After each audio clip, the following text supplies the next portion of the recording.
Archbishop Gregory Aymond is sending a letter of resignation to Rome today. It's Aymond's 75th birthday, and he's required to hand in his resignation under church law. But WWL Chief Investigative Reporter David Hammer and our partners at The Guardian found that doesn't mean the Pope will accept it.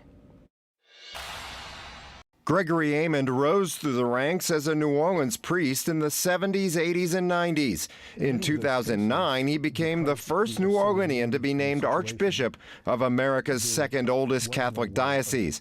Today, more than 15 years later, Aymond is turning 75, and by church law, he must submit a letter of resignation to Rome.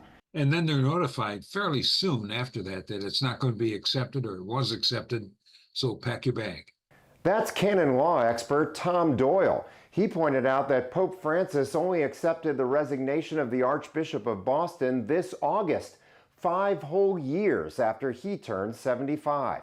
Right now, with Pope Francis, there are bishops that I think have been doing well, apparently have been doing well, and that he's allowed to stay. But Aymond's church is 4.5 years into a contentious and expensive bankruptcy.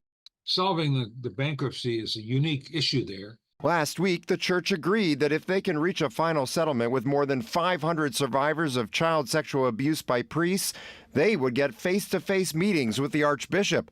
Survivor James Adams says he hopes that Archbishop is Aymond, not someone new. I think that it would probably be more meaningful for the survivors to meet with Archbishop Aymond simply because of his involvement, not just from the beginning of the bankruptcy, but going back into the 1970s here in the Archdiocese of New Orleans. Aymond sent this letter to priests and deacons over the weekend, saying he's offered to remain in office until the bankruptcy is completed. For Adams and others, that would only be right.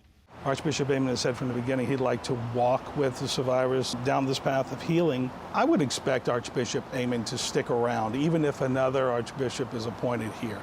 David Hammer, WWL, Louisiana. David reached out to the Vatican embassy in Washington today to see when the Pope might make a decision on Aymond's resignation. He was told the ambassador was away at the Conference of Catholic Bishops, and any information would have to come from the Vatican.